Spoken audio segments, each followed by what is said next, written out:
Welcome to this episode of Say It with Scott, where we look at how the words we use affect the lives we live. I'm Scott Sery. I'm a copywriter, and I'm a lover of how we can take a word here and there, tweak it just a little bit, and dramatically enhance the message that we're sending. This episode is brought to you by Strategic Advisor Board and by my company, Sery Content Development. Today we want to look at why we need to just start breaking rules. Now, not every single rule, because a lot of rules are there for our own benefit, and if you break them, you just look dumb. For instance, I tried to go to the store without wearing any clothes, and that was a bad decision. I thought I was being unique, and I ended up in jail for a few days. It's a completely made up story, but you get the idea. Some rules we have to follow for the benefit of society and for our own benefit. But when you're doing any sort of writing and you're presenting any sort of message, most grammar rules and linguistic rules can be broken or tweaked or changed a little bit. Now, some of them you're going to try to change them and it's not going to work. There are some rules we should follow just because they're the best thing out there. Other ones, however, we can change it up just a little bit and we can see what happens and actually get people talking about our product, our service, and our company. Best example I have of this is Winston cigarettes. Winston was a very popular brand back in the 1950s because they broke some rules. And it wasn't because they had Fred and Barney Flintstone advertising for them. If you look back at some of the old cartoons, the Flintstones actually smoked Winston cigarettes. What they did was in 1954, R.J. Reynolds Tobacco Company came out with an ad campaign that was very short, just a few words long, and it said, Winston tastes good like a cigarette should.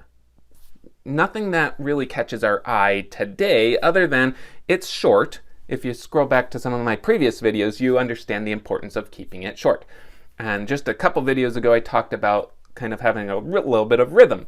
Tastes good like a cigarette should. Kind of has a little bit of rhythm, kind of catchy, kind of easy to say, rolls off the tongue.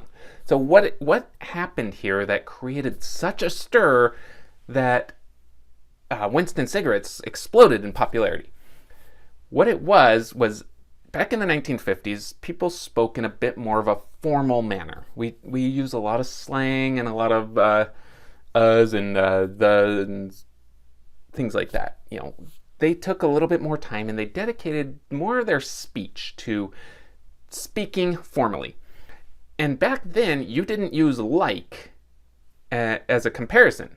Like was something, this food is good, I like it. Like didn't mean as. So really what that ad campaign should have said is Winston tastes good as a cigarette should. And then it would just be, oh, okay, yeah, whatever. But they broke a rule. They substituted like in there, which was starting to gain popularity, but it wasn't quite there yet. So they said tastes good like a cigarette should.